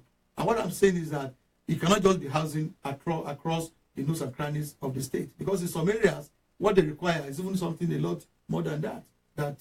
So we have to put all of this. Okay. So Jenna, you did mention agriculture while you were doing your analysis on affordable housing. About 79% of arable land in Ogun State is underutilized at the moment, massively underutilized.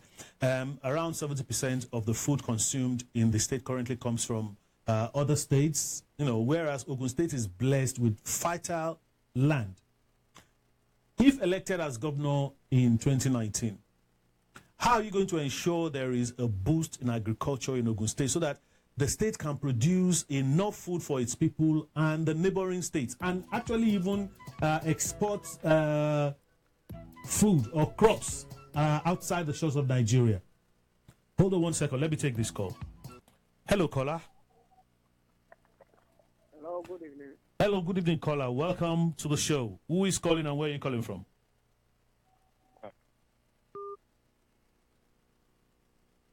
All right, we lost that call.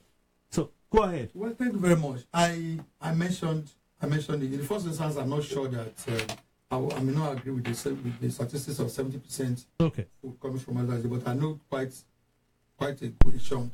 And again, by virtue of where we are located, we should actually be, even if we are not exporting food to anywhere at all, and let us even be able to take care of Lagos. I mean, 11 million or thereabout population, we have been without land. So there is a lot that we can do in that regard. And if Lagos can be going to Kebbi, go and do a partnership on rice and all of that, and we are here. So there are quite a number of things that we can do. But I think that we have to look at it wholesomely. In the first instance, farmers must be encouraged. And that's what some of the things I was trying to mention just now. In the first instance, right now, we have to start with the input.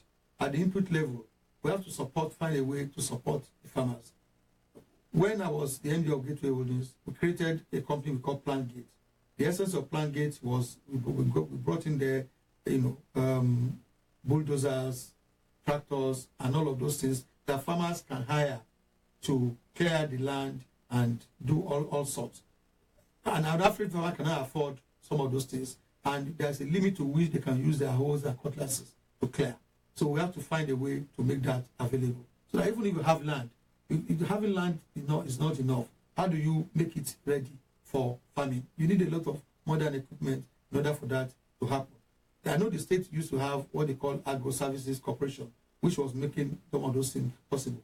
The Plant Gate that we created there was working with this Agro Services Corporation, so that some of those implements, I think we need to put quite a lot of equipment into that and find a way for farmers to have access to this. They can even come by way of credit. If you do this, if you hire, you don't need to pay. But when you finish the product and you have an output, you can take some of the product from you. The other one is the seedling. After clearing it, then we also have to support them with the seedling. I think our farming and our agri system is still a bit fresh. We need to do a lot of support along the line. We also need to support in the area of the input. The higher the quality of what goes into your agri, the better what you take out of it. Then after that, at the end of when you're now harvesting, it is important that, and that was almost been done even at that time by that administration, by the former administration. We created, in those days they used to cover this core marketing board where they buy all the products from farmers so that they can be encouraged to go back. I think that, and I'm saying that with all emphasis, that those kind of things we have to find a way to make sure that we put it in place so that farmers can be encouraged. In addition to that, one of the governments that we have in that state, particularly that's the government of Gboyega Nasir Isiaka, concentrated on what was called integrated rural development, whereby rural road, rural electrification, and all of those things that can make living fairly affordable for people in the rural areas, because farming can only be done in those areas. I think again that's also one of the things that will. All right, one moment, GNI. Hello, caller. Hello, good evening. Good evening. Who is calling and where are you calling from? This is Ashade Samad from Yewa South in Ogun State here. Ashade, welcome on the show. Ashade Samad. Ashade Samad. Yes, from Yewa South in Ogun State. From Yewa South. Welcome on the show. What have you got for GNI? All right, I didn't have much to say, but first of all, I need to give our incoming governor today. The main reason why I called this evening is that concerning the education of our dear state, I mean, Ogun State to be precise, there are a lot of things of which we are suffering from. And then I believe with what they have in his mission, to bringing the education to the upmost level is what he is at. And then, when I'm talking of the education per se, there are a lot of problems being faced now. For example, the issue of payment of the tuition fee has become something unbearable for some masses, which is not supposed to be so. Because those who are... Oh, sorry, I think we... Okay, he's still on. They cannot get by going to go to the school, simply because they cannot even withstand the amount they need to pay at the tuition fee. And then the next thing there I would like to tell Mr. Governor to do is that I know he has a lot of missions to do, a lot of missions for Ogun State to be right. And then, from what he has, I want him to do it with God's grace. And then, with what he's having as conscience with me, I want him to do it with the only God that is watching me. And I'm going to do that. You get that, sir? All right. Thank you so very much. Thank you, caller. All right, sir. Thank you. All right, sir. GNI, you want to respond to that very quickly? Well, I didn't quite get, but at least the bit of it that I got. Thank you very much, first of all. But I know that he was mentioning education mostly, and I've mentioned that. I've also given a promise that it is a total free education up to tertiary institution. I've also mentioned that that is our number one priority in terms of the kind of education that we give and the quality of it, and then the environment that we're going to be able to give to that. I think apart from that, I had him, praying for me to be able to do this. And I'd like to say amen. Thank you very much, GNI. Before we go on another break very quickly, GNI, you did mention your Believe movement. Yes.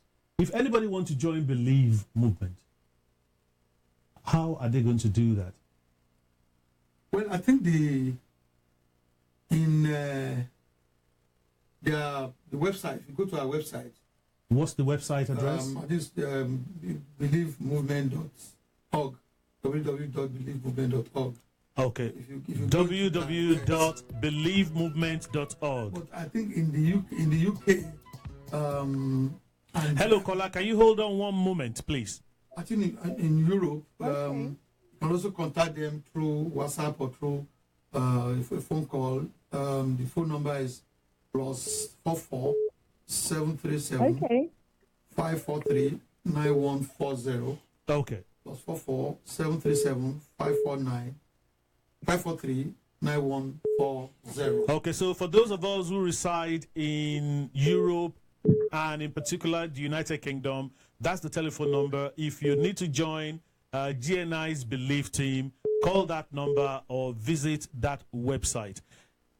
Let me quickly take this call. Hello, caller, are you still there? Yeah, I am. All right, thank you for calling. Who is calling and where are you calling from? My name is Vanessa. I'm calling from London. Welcome on the show, Vanessa. What have you got for GNI? Yeah, I just came across this on Facebook, and I think it's a brilliant thing where people can call in and express their, their views regarding things going on in the country. I'm not from Ogun State, but I've got a few friends who are from that area. I'm a frequent traveler to Nigeria, and I do go to Ogun State now and again. And my own thing is about the health state in that area. I don't know what the government is doing or he plans to do when he comes in, but I think they need to look into the services of health. It's really deteriorating in that area. I don't know what services they're putting into together, but I think he needs to look into that area because a lot of people, especially the elderly, they're not being looked after. The local government area, I don't know what the local government chairmen are doing. I'm not saying they're not doing their job, but, it's a case of budget allocation. They need to look into it seriously. All right, thank you so very much, Vanessa. Vanessa is talking about... Thanks for calling, Vanessa. She's talking about healthcare delivery. What do you want to say on healthcare delivery in response to Vanessa? Thank you very much. It's one of the two things under the Human Capital program that I mentioned. And clearly that also require a lot of attention. Health is wealth, they say, and there are a lot of small diseases around us that can be taken care of. I think we need to re-equip our hospitals. We need to pay emphasis on diagnosis, and we're planning to have diagnosis centers at least in one each in two of our regions, one in maybe of our senatorial districts rather, in one each in each of our 3 senatorial districts. We need to look at the whole system of health, the health insurance scheme, which is trending now. I know that there's one that is the state government is working on. I've forgotten the name they call it. We can look at that and see the goodness in it. I think there seems to be some good part of it. The one that is good in it you can keep.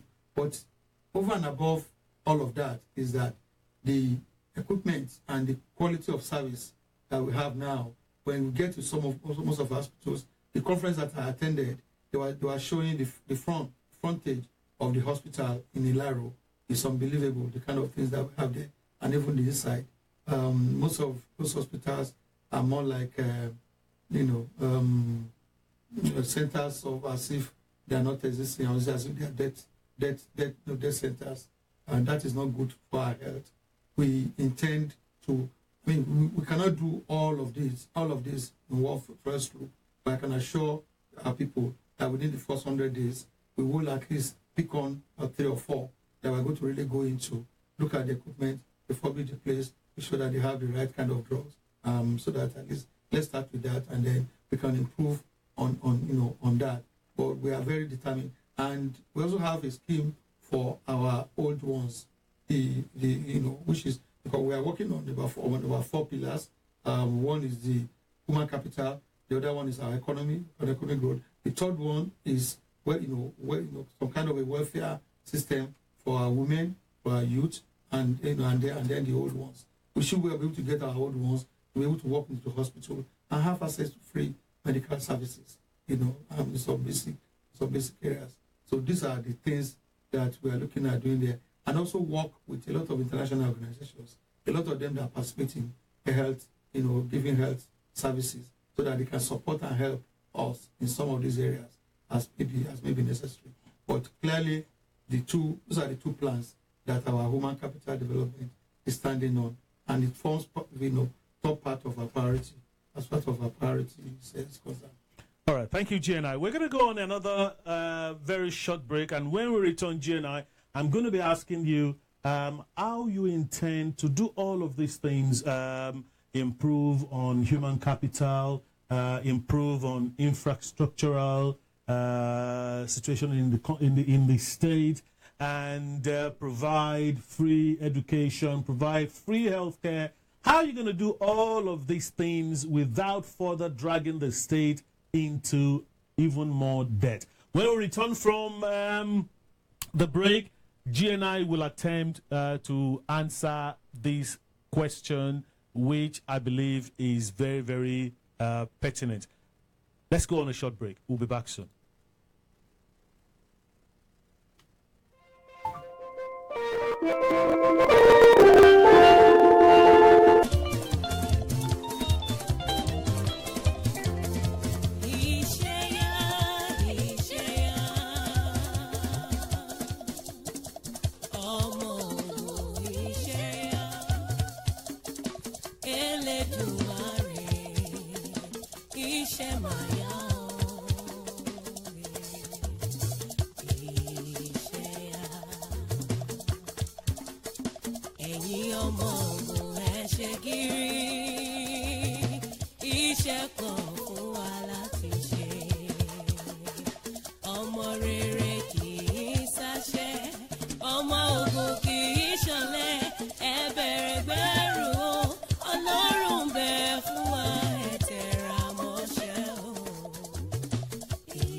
Thank you very much for staying with us on the show. This is Frankly Speaking, coming from the stable of Voice Africa Radio.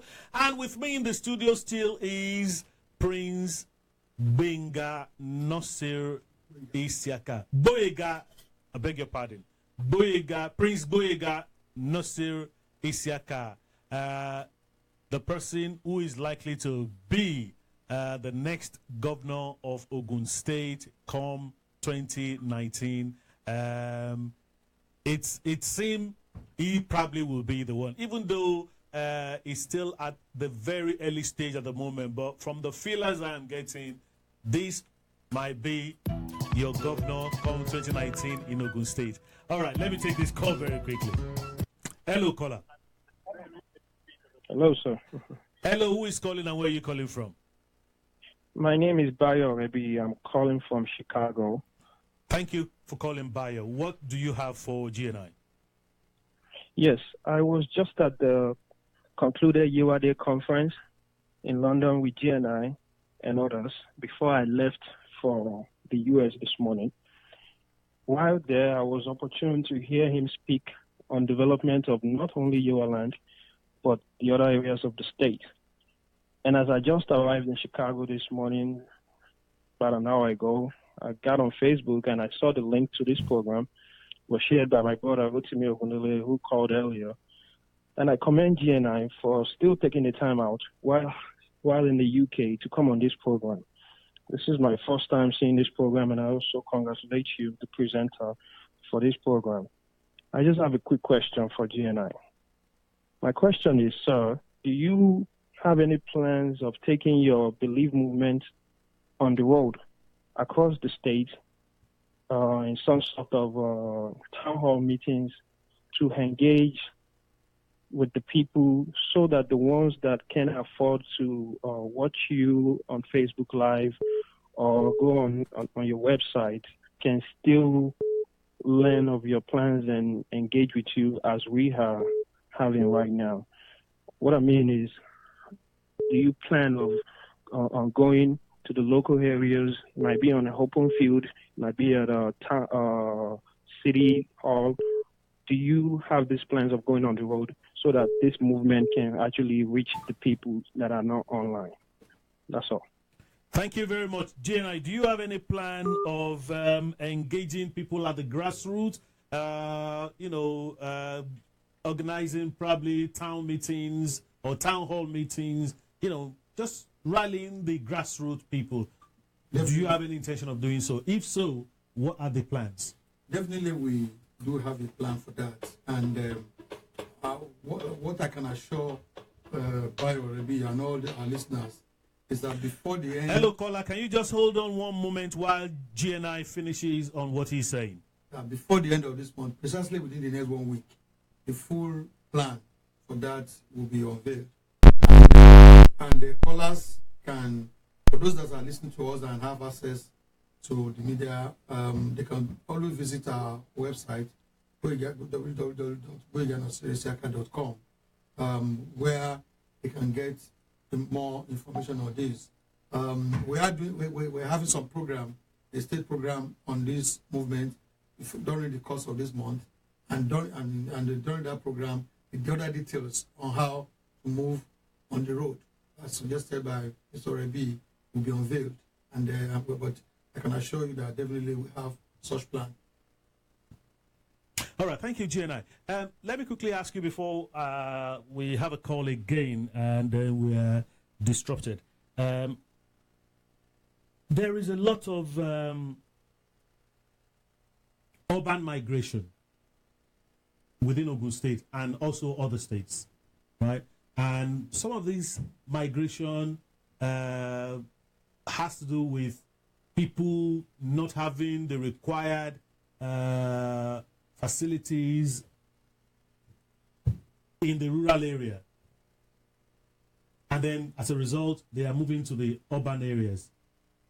So what are you going to do to stem the tide of migration from the rural area to the urban areas as a result of poverty, as a result of expected social amenities and facilities that are deficient in the rural areas. One moment, GNI. Hello, who is calling? Hello? Hello, we can hear you. Hello, we can hear you. Hello, we can hear you. Who is calling? Yeah, my name is John. Hello, John. Where are you calling from?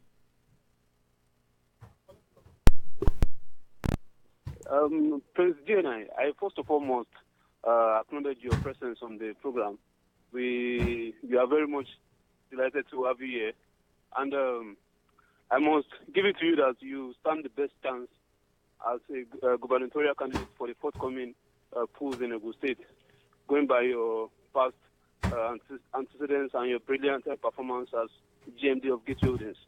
One question I have for you, sir, is this, that looking at the dwindling economic nature of Ogun State presently, what is your clear plan at ensuring that the state gets back to what it used to be, and we can always compete wisely with our neighboring state? And as you also mentioned earlier on, we are very close to Lagos State that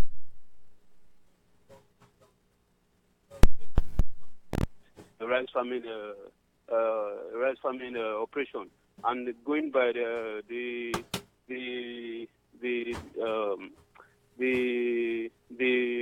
project, one of these projects, you know what I'm trying to talk about. One of these projects in Ogun Water side, the free trade zones areas that are more or less like abandoned all over the 4 zones of Ogun State.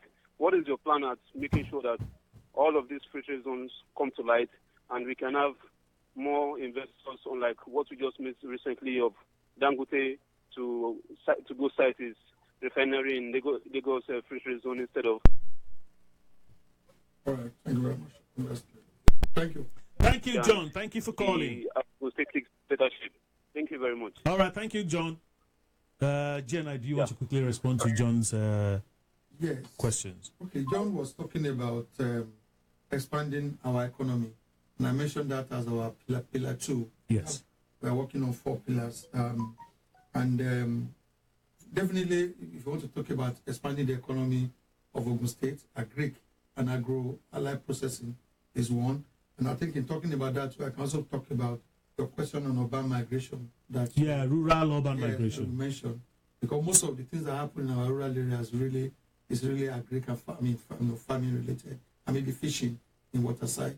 So what's one of the things that we need to do really, in my view, is to make sure that those people there, they're also able to do their business, well enough. And I also link that up to what to ask sometime before the break, that how do you intend to do all of this with all revenue? Don't forget that when we are talking, there are certain things you mentioned, and I said, look, these ones may not be priority. So it's not as if we are talking without having... Hello, can you just hold on, caller? So it's not as if we are talking without having priorities. Okay. There are also certain things you mentioned that I said that, look, this one you are talking about, we can't crowd out the private sector. So it's not as if in all of these things that we are mentioning, we are not looking at those areas that are of importance to us. All of the ones I have mentioned, there are things that we have looked at that we believe that are of importance, and that even in our priority picking, they carry higher attention. But it's not the issue of education. It's just a question of prioritizing. I mean, looking at ourselves and prioritizing, and also ensure that we do good governance and ensure that leakages are reduced in what we do. Of course, we are going to, by expanding the economy, we are looking at a way of enhancing our revenue. But at the end of it all, the important thing is, and I keep saying it, resources can never be enough for anybody to do all that he wants to do. But in all of these ones, do some things that are of importance. For us, education it is, health it is, and when we want to look at the economy of the state, all of those things that I mentioned we're going to do for the agric and all of that, those are like revolving things. There are things that provide. I mean, it's just a way of encouraging the farmers to get work, and then you find a way to get the money back from them, either by way of the crops coming to you, and then you buy from them and all of that. Those are the things that we are looking at doing in those areas. But those ones that are social services, i.e. education and health, those ones have to be done. And we also have to find a way. Also, in looking at some of our projects, the way we also execute projects is also important. It's also important that we use our people as much as possible. So I think those are just some of the things. And in doing this, particularly in the area of agri, it's also but if we're able to do some of those things we mentioned in the area of agri, it means that we expect that quite a number of our people will be able to stay behind.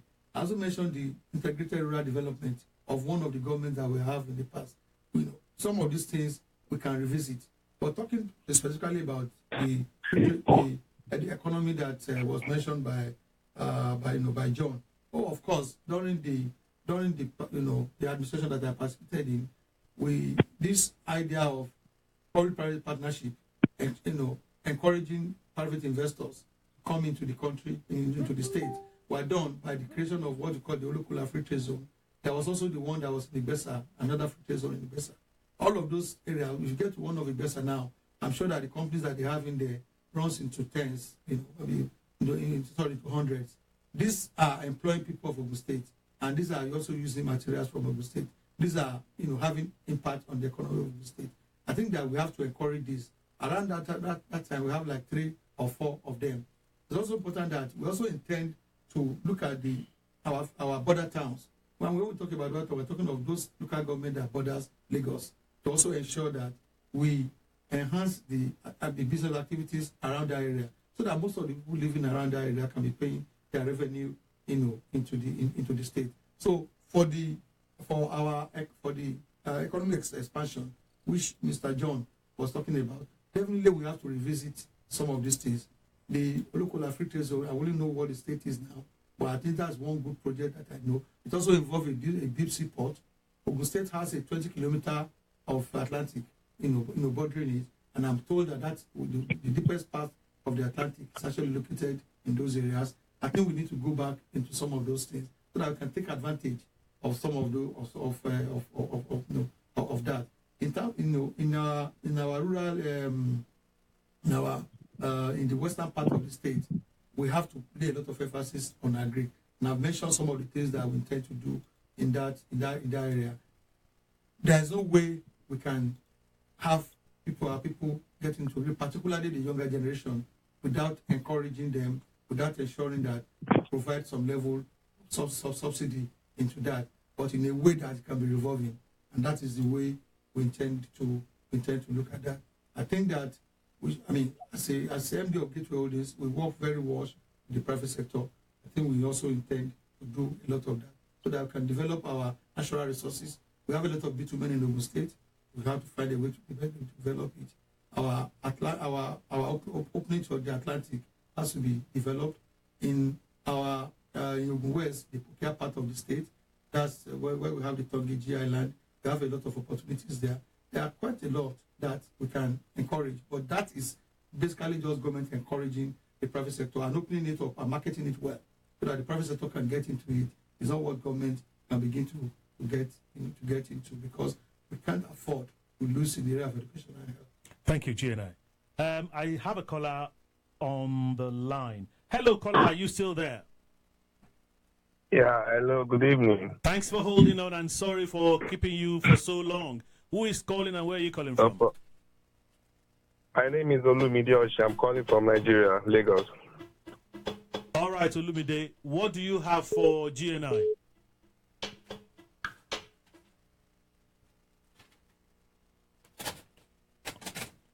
We lost that call. We lost Olumide there. Olumide, apologies, we lost that call. You can still call back. Okay, let me take this call. Hello, caller. Hello. Hello, how are you, caller? Who is calling and where are you calling from? My name is Olatunde.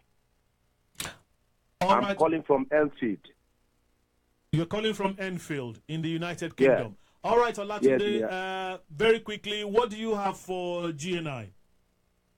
Well, I've been following him for quite a while now. It's quite unfortunate that our people are not enlightened up till now to have put the right peg in the right hole. This man speaking to you there, with what we have had, Ordinarily, the people of Ogun State should just take him straight away to OK Moson. But I just praise kindly that he got it right in 2019. My question. The Ado-Dota area is fast in industrialization. But the last government, yes, we understand that they are having some synergy with the industrialists there. But that became dead immediately this administration, present administration, came on board. What does he intend to do to ensure that that industrialization does not go into a sour work and become more revolving around that place and affect the infrastructure of the area, particularly the companies who are seriously abandoning their CSR and CSV responsibility? Thank you. Thank you for calling. GNI. Yes. You want to respond to that very quickly? Yes, that's a very important one, and thank you very much for your good words. At the conference we just finished, even the KBC from that area, the Alagbara, actually said a lot about this. We have to engage those people there. We have to engage the industrialists there. And I'm one person that also want to encourage that the people should also be encouraged to develop the roads around that area, even if it's going to be on a kind of a PPP basis. A lot of the people going around there are going to, carry out their business operation. So it should not be difficult for them to ride on a good road and pay something, no matter how little. And I'm aware that the ownership around that area is actually thinking along that line. I will want to encourage that. That is an area that generates quite a lot of resources for the state. It is not as if the state will be, shirking from its responsibilities. The state can even participate in it in terms of putting, some fund into the project. But I think that the people there, knowing that that is where, the headquarters of a lot of organizations are, will be interested in the kind of road that's going to be built around there. And I think it can be done in terms of some kind of a partnership with a lot of industries around that area. Even if it's going to be, giving them some form of, tax incentives and all that. But in addition to that, is that the organizations around them must also live up to their responsibility in terms of corporate social responsibility. There must be, and we did that with some of them in the free trade zone that I mentioned, where we enter into some kind of agreement as to the number of people they must take. I think the people around them must also live up to their responsibility. And it can only come by way of engagement. And I think that engagement will have to be done in conjunction with the community, so that the people living around that area who are really living out their land and all of that, and if they're not, we have to ask and encourage that they do that. Can also take some benefit in some of the things that is happening there. But before we can even do that, there must be good infrastructure there. Infrastructure around that area now is nothing to write home about. There must be good infrastructure. And I think that we can also do that in partnership with them, between the state and the... All right. This is going to be about the last call. Hello, caller. Hello, good afternoon. Where are you calling from and who is calling? My name is Shegun Bayi. I'm calling from Canada. All right, Shegun Bayi. Welcome on the show. What do you have for GNI? GNI as a person, I really know him very well. And at this time around, I want to use the opportunity to beg all the Ogun State citizens to please get it right this time around. Because the truth of the matter is that GNI is just the best man for the job. But I won't have this question for GNI. Can I go on? Yes, please. GNI, please. I am an indigenous of Ijebu. I want to know your program for the Ijebus, please. God bless you. All right, so Shegu is just interested in knowing what you intend to do for the Ijebus. Thanks for calling, Shegu. Well, thank you very much, Mr. Shegu Bai. Ijebu and Ogun generally is definitely a very key part of the state, occupying 9 out of our 20 local governments, talking about Ogun East, and then the Ijebu part of it, occupying 6. So that's a very major part. And in all of these things I mentioned, we mentioned education. We mentioned that we're going to look at our schools. We're going to give the right kind of education. Of course, that is going to be for the nooks and crannies of the state. We mentioned health, and that's going to be for the nooks and crannies of the state. Then in the area of economy, we mentioned particularly the local free trade zone, which is something that was, that was started at some point. I also mentioned the bitumen project that we have there, which we have to encourage the private sector to get into. That the bitumen is also in the Jebu East, so the water side part of the state. The local free trade zone is in the water side, part of the state. And then when you talk about agric, of course, Jebu Go and then the Jebu East have quite a lot of vast farmland that also needs to be explored. So in all of what we are talking about, of course, I also mentioned the issue of equity and fairness in terms of sharing of resources and projects. So definitely, there's no way we can do this and leave out 9 local governments, or even if it is just the Jebu axis, excluding the Remo, leave out 6 local government out of 20. That is not going to be possible, particularly an area that is as enlightened and as exposed as the Jebu axis of the state. All right, thank you so very much, GNI. We are no longer taking calls. If you have comments or questions you still intend to ask GNI, you can please type them up. GNI at some point will read the questions. And if you want GNI to contact you personally, you can leave your email address below your comments. I'm sure he will find the time to contact you directly and provide answers to whatever questions you would like to ask him. And I'm sure if you read a thread on this video, there's a place where somebody provided us with GNI's email address. So you can as well reach him by that email with the questions that you may have for him. We seem to have spent so much time on this show today, and yet it seems as though it is not enough. So we would like to bring you back, GNI, maybe not back in the UK. We can do an interview while you are in Nigeria.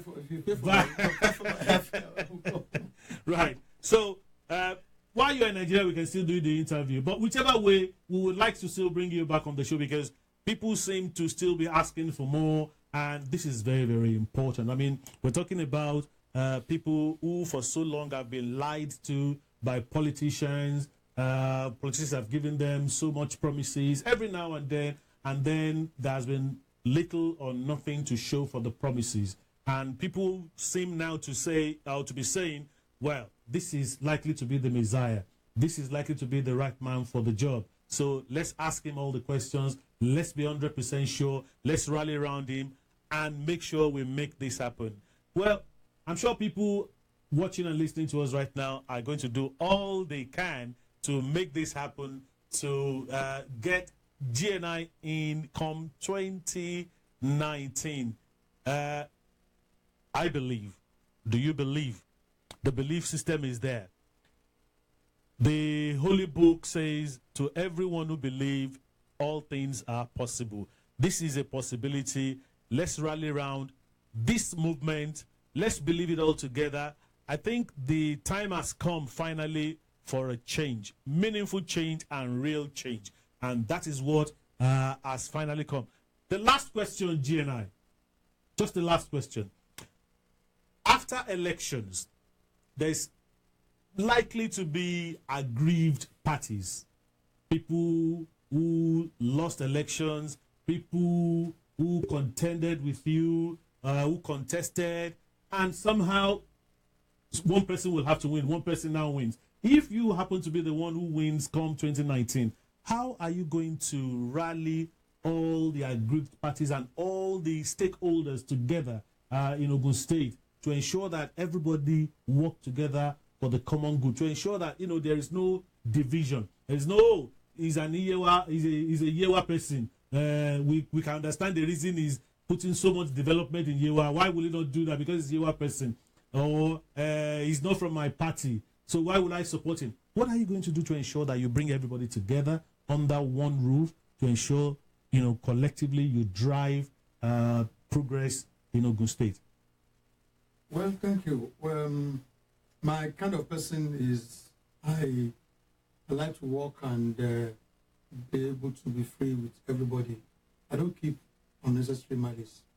And in this particular case, if I, by the grace of God, if I have aspired for an office, the first time, second time, and God now makes it possible, inshallah, the third time, and if after that I still want to go back and begin to look at who has done what in the past, it means I don't want to believe, and it means I don't want to give thanks and glory to Him, God, that has made that possible.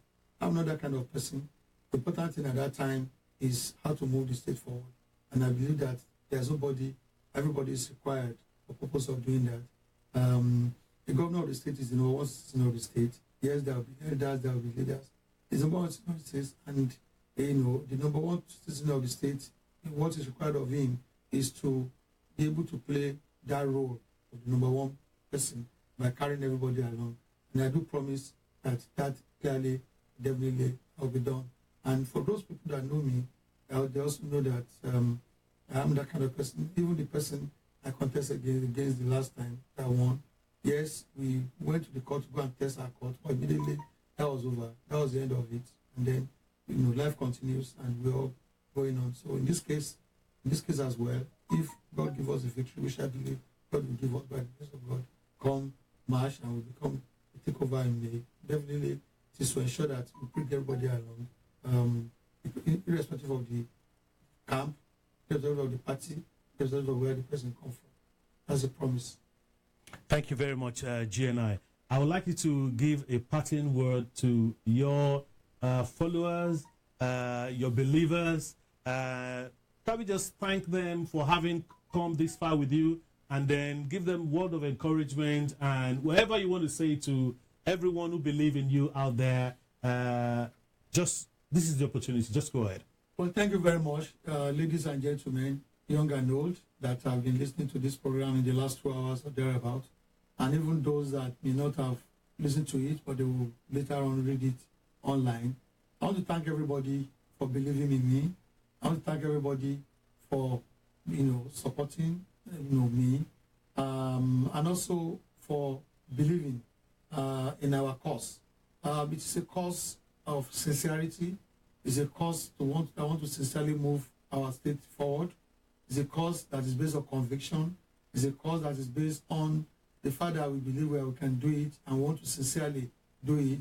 But this we cannot do alone. We need everybody's support. We need you to be part of what we are doing in various ways. If you have any advices, you can go to the website as we put it there. But we can't do this alone. There are 236 wards in Ogun State. There's a lot of villages, a lot of towns. In all of these places, we want you to take on the responsibility of ensuring that the belief movement actually gets rooted in your place. That is the movement that we want to use to move in this our conviction this time around. And it's the movement that I'm leading and I'm facilitating. We want all of you to be part of it. We sincerely want to move ourselves forward. We cannot do this alone. We want all of you to come on board. By the grace of God, we shall not disappoint you. In all that I have done, I put in my best into it. I rose up from a village. I came out of it. In my secondary school, in my university days, in all that I have done, I have put in my best. Even in this job that I'm aspiring to be, I can assure you that my best shall be put into it, and I will not disappoint all of you. I want all of you to come into this. Let us do this thing. This thing is doable. We can't do it. We will continue to respect our leaders and our elders. But as the younger generation that are coming behind us, let us all get into this one. Let us give this a trial. And I want to assure you that we shall give a good account of ourselves, a good account that the present generation will be happy about, that even the future one will know that some people pass through this place that sincerely serve their state. Thank you very much.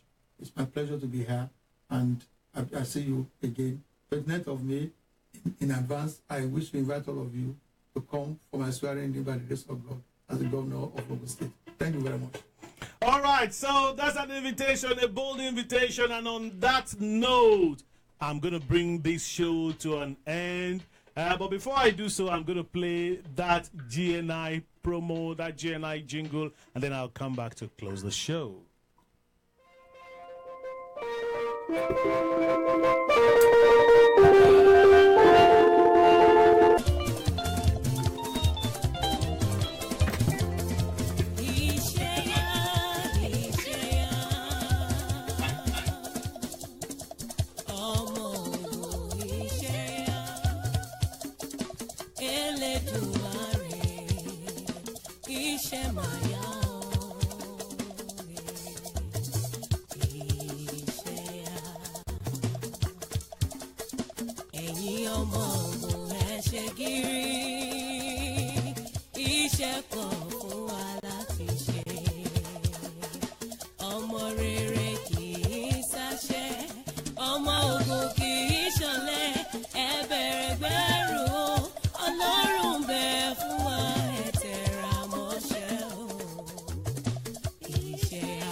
Hello, thank you so very much for still staying on the show, but we're closing the show now. People are still calling in, but unfortunately I can't take any more calls. Like I said, we'll try and bring GNI back. He's promised to be back again, and then before 2019, and he has given us an open invitation to come for his swearing in. I will be there, God willing. But before 2019, we'll bring him back again to talk to us again, and then to allay our fears and address some of the issues that may still be pertinent in our hearts. So on this note, I'm going to bring the show to an end. Thank you so very much for being with us on the show. Frankly speaking, we'll be back again tomorrow. No, on Wednesday. Okay, if we're not back on Wednesday, we'll be back on Thursday. With Frankly Speaking, but there is another show that is coming on tomorrow at 5 p.m. from the stable of Voice Afrique Radio. It's a Yoruba magazine program called Baye Shegba. Join us tomorrow on Baye Shegba, and then on Wednesday, Inspiring Time with Juliet on Wednesday. Join us as well, and on Thursday, of course, Frankly Speaking will be back. Thank you so very much for your patience and for contribution. I love you all. Keep doing what you're doing and keep believing. Keep believing in GNI. This is the man. This is the time. Keep believing and let's make it happen. Thank you very much. Bye for now.